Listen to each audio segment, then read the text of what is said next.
By far, I think one of the most difficult times in our lives to decide what kind of food we want to have is when we're with our families. I think even more so around the holidays, around someone's birthday, around the major holidays in December, festive occasions, get-togethers where there's this family and there's this meal and there's all this amazing food. It is when our willpower is being tested the most, when we should be focused the most on our willpower. And quite often, you know, I live very far from where my family is and where I was born. So for me, it's, I think, even easier for me to look back at my life and look at the changes that I've made because I'm not subjected to that all the time. Now, if you live in the same town as your family and you've grown up there and you haven't moved and you have multi-generations there, it becomes even more difficult to gain any objectivity because you've been in that environment. And again, I believe we're very tribal by nature. People are. So what everybody else is doing, you just kind of do it. And sometimes we do it unconsciously because our minds are focused on other things, whether it be our families, our careers, and so forth. So how do we do this around the holidays? How do we make this soft shift? I've seen it other friends where they've gone vegetarian, where they have this big meal around the Christmas time or Thanksgiving, like, hey, what do you mean you're not having turkey? And all the other stuff. So how do you do that? How do you personally do that? And I think you just need to ask yourself a basic question. Where are you at today in regard to how you feel?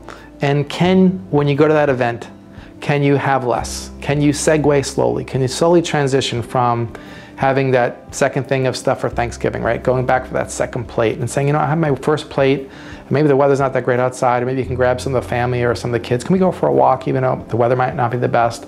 But just to break up the routine. And I think at its core, that's really what it's going to take. It'll also take some education with your family. Quite often, they don't know. Our elders just don't know what they don't know. They've been doing the same thing year after year, and this is how they always make the turkey as an example. This is how we always make the Christmas meal. This is how we do X. This is how we've always done it. Again, I like to cook, okay? And I also can bake.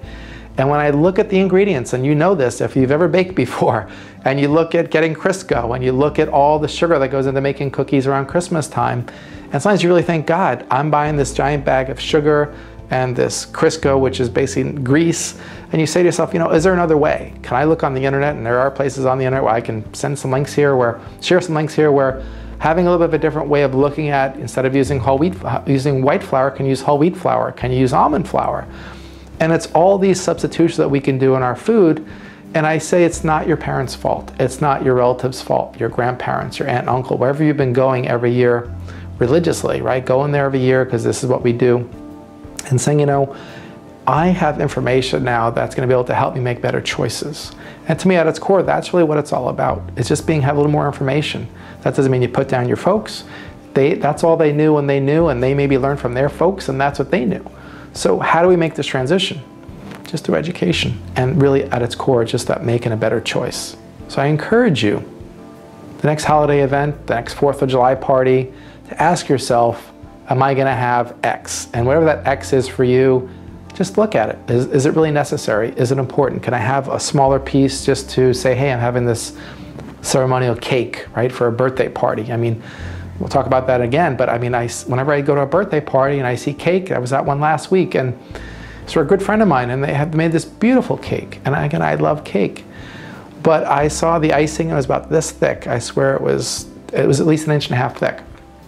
So I ate the inside. I didn't eat the icing because I realized that would have gave me the rush and I would have been talking louder and quicker than I am right now. But I realized that it wasn't something that my body was really enthusiastic about having anymore and then putting it into my body. And I realized it was very difficult for my body to digest. And I realized it made me kind of moody and have these little mood swings. And I didn't know why. Where is that coming from? I was overdosing on sugar. That's just one of the many examples. So anyway, I'll leave you with this.